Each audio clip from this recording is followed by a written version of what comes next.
আজকে তো ওপিডি বন্ধ রাখা হয়েছে। অ্যাকচুয়ালি যেটা ঘটেছে সেটা হচ্ছে, আমি শুনে তো মানে বিশ্বাস করতেও নিজেকে কেমন লাগছে রে। প্রত্যেকটা আমাদের ওয়েস্ট বেঙ্গলের প্রত্যেকটা মেডিকেল কলেজে, বিশেষ করে কলকাতার সরকারি মেডিকেল কলেজগুলোর প্রিন্সিপালরা, ডিপার্টমেন্টাল হেডরা, প্রিন্সিপালরা বিশেষ করে, তারা পাশ করানোর জন্য স্টুডেন্টদের কাছে রীতিমতো টাকা নেয়। যেসব স্টুডেন্টরা, ইন্টার্নরা, পিজিটিরা যারা ভালো করে ক্লাস করে না বা থিসিস তারা জমা দেবে, পিজিতে তো থিসিস জমা দিতে হয়, তো যারা MBBS final year final pass করবে না, সাপ্লি পাইয়ে দেবে, ইন্টার্নের কমপ্লিশন দেবে না, ইন্টার্ন হওয়ার পর কমপ্লিশন না দিলে তারা রেজিস্ট্রেশন নাম্বার পাবে না, এই সমস্ত ভয় দেখিয়ে টাকা পয়সা নেয়। সমস্ত জায়গাতেই এটা আছে। এর মধ্যে সব থেকে নিকৃষ্টের থেকেও নিকৃষ্টতম হচ্ছে সন্দীপ ঘোষ, প্রিন্সিপাল, যে তোর আমাদের কি বলে আরজিকর মেডিকেল কলেজে। সেখানে ভাব যে ওনার একটা বিশাল নেক্সাস ছিল, যাতে উনি বেশ কিছু ইন্টার্ন, হাউস স্টাফ এদেরকে দিয়ে ওই নেক্সাসটা চালাতেন।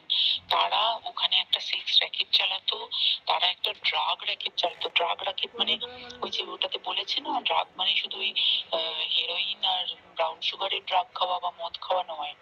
ড্রাগ মানে হচ্ছে যে কম দামে, কম টাকায় যে ওষুধ পাওয়া যায়, যে ওষুধ, ওষুধ না জল ভগবান জানে, সেই ওষুধের মানে কোটি কোটি টাকায় যে টেন্ডার বেরোতো, তার সেই ওষুধ নিয়ে ওষুধ কোম্পানিগুলোর কাছ থেকে কোটি কোটি টাকা, সেই সমস্ত টাকার একটা বড় অংশ যেত পার্টি ফান্ডে। বুঝতেই পারছিস তাহলে। সেই জন্য পার্টির একদমই কাছের উনি, পার্টির মানে একদম খুদ মানে উপর লেভেলের, একদম আসল জায়গাটার কাছে। তো এবার উনি এই যে নেক্সাসটা চালাতেন, তাতে রীতিমতো কোন ইন্টার্নকে উনি পাস করাবেন, কোন পিজিটিকে উনি থিসিস কমপ্লিট করাবেন, সেগুলো সবই ভয় দেখিয়ে টাকা নিতেন। আর তার হয়ে কাজ করতো ওই ইন্টার্ন হাউস স্টাফের একটা পুরো বড় নেক্সাস। এবার এই মেয়েটির যে পিজিটি, মেয়েটি অত্যন্ত ভালো, সে তার থিসিসটা কমপ্লিট করাবে না বলে হুমকি দিচ্ছিল। সে এটা জানতে পেরে গিয়ে বলেছিল যে আমি এরকম কোনোভাবেই মেনে নেব না, আমি এর বিরুদ্ধে আমি যাবো এবং আমি এর বিরুদ্ধে সব ফাঁস করে দেবো। তখন তাকে রীতিমতো ধমক দেওয়া হচ্ছিল। এটা চলছিল লাস্ট 6 মান্থস ধরে, 6 মাস ধরে তাকে হুমকি দেওয়া, তার প্রতি মানে বেশি বেশি প্রথমের দিকে কি করছিল, অত্যাচার করছিল। মানে কিরকম, বেশি বেশি করে নাইট ডিউটি দিচ্ছি, অ্যাট স্ট্রেস 36 আওয়ার্স ডিউটি, বেশি বেশি করে নাইট, বেশি বেশি করে খাটানো, এবং এগুলো সব জানে ডিপার্টমেন্টাল হেড, চেস্টের যে ডিপার্টমেন্টাল হেড সেও জানে, সিনিয়র পিজিটিরা সবাই জানে। প্রিন্সিপালের নির্দেশেই হচ্ছে এবং ওনার নেক্সাসের ছেলে মেয়েরাই কাজ করছে।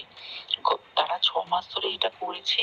করার পরও যখন ওকে আটকাতে পারেনি, তখন কি করেছে, ওই দিনকে ওরা ঠিক করেছে, যে দিনটাতে এই ঘটনাটা ঘটেছে, সেদিন কতখানি প্ল্যান্ড এবং গট আপ গেম দেয়। সেই দিন ওই ঘরে, ওই সেমিনার রুমে প্রত্যেক দিনই 4 তলার আরো অনেকেই যারা সিনিয়র পিজিটি বা জুনিয়র পিজিটি, তারা কিন্তু বিশ্রাম নিতে যেত, অনেকেই ওই ঘরে যেত।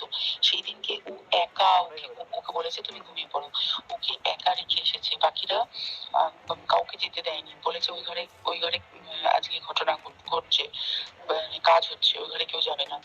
ওই ঘরে সেই দিনকে ওর সাথে যখন খাওয়া দাওয়া করেছে বাকি 4 জন, সেই 4 জনের মধ্যে একটি মেয়ে পর্যন্ত ছিল। সে কিরকম মেয়ে চিন্তা কর, এরা ডাক্তার না জানোয়ার জানি না, আমি জানোয়ার বললেও জানোয়ারদের অপমান করা হয়, কারণ জানোয়ার সমাজে এরকম কাজ হয় না।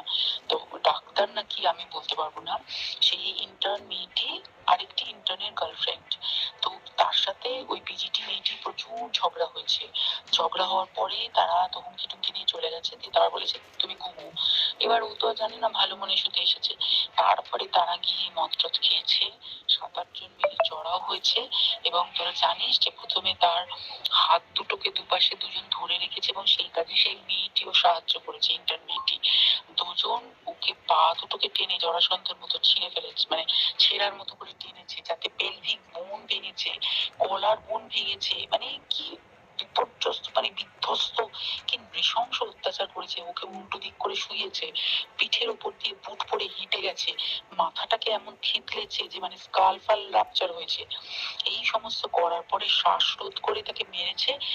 মেরে তারপরে আরো ভয়ঙ্কর, যে একটা মৃত মানুষকে মিনিমাম ডিগনিটি দিতে জানে না, তারা নিচে এসে দেখেছে ওই সঞ্জয় তখন বসে মদ খাচ্ছিল অন্য আরো গ্রুপ ডিস্টার্বদের সাথে। সঞ্জয় ছেলেটা হচ্ছে পা কাটা সঞ্জয় বলতো ওরা, ওকে বলে ফল গাই, মানে ওর একটু ওইসব আলুর দোষ আছে, ও যত্রতত্র যখন তখন প্রস্টিটিউট এলাকায় যায়।